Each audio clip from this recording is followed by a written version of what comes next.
आज मैं आप सभी के सामने कुछ सवाल लेकर आया हूं और वो ये कि आखिर 110 करोड़ हिंदुओं की आबादी वाले देश भारत में हिंदुओं की अमरनाथ यात्रा बंदूक के साए में और भारी सुरक्षा व्यवस्था के बीच क्यों करवानी पड़ रही है।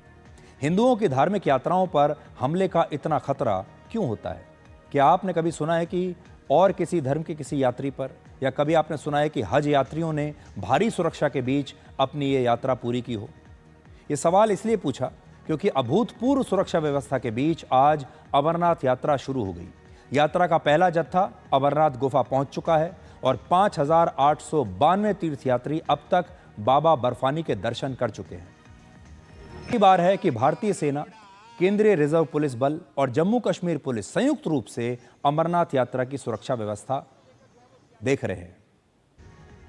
और बालटाल और पहलगाम बेस कैंप के 4 किलोमीटर से पहले ही 4 लेयर सिक्योरिटी है। श्रीनगर से 110 किलोमीटर दूर बालटाल तक हर 50 मीटर पर 2 जवान तैनात किए गए हैं और जबरदस्त सिक्योरिटी के साथ सीसीटीवी भी वहां पर तैनात किए गए हैं, ड्रोन्स भी हैं और फेशियल रिकॉग्निशन सिस्टम भी वहां पर लगाया गया है।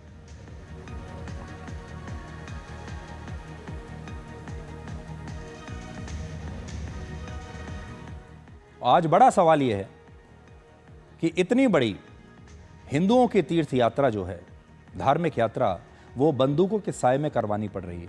और इसकी बड़ी वजह यह है कि अमरनाथ यात्रा को आतंकवादी बार बार अपना निशाना बनाते रहे हैं।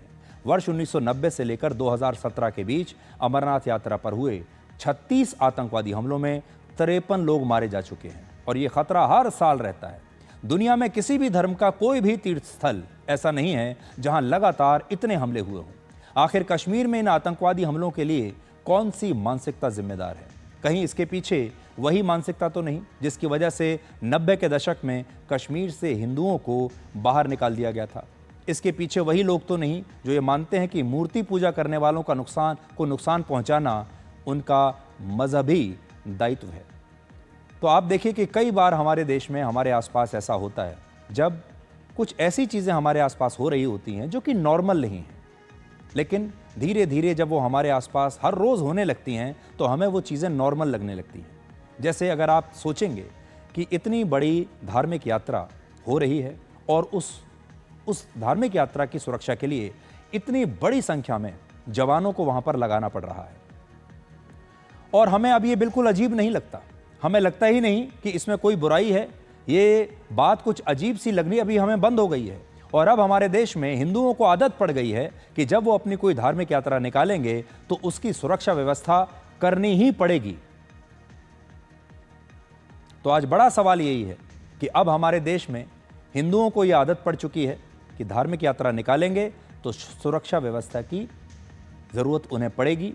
अमरनाथ जैसी धार्मिक यात्रा बंदूक के साए में करनी पड़ रही है, सुरक्षा बलों के साए में करनी पड़ रही है, उनके पहरे में करनी पड़ रही है। ये अपने आप में एक बहुत बड़ा स्टेटमेंट है, लेकिन क्योंकि हर साल ऐसा हो रहा है, हर साल पिछले कितने सालों से ऐसा ही चलता आ रहा है, इसलिए अब हम सबको इसकी एक आदत सी पड़ गई है।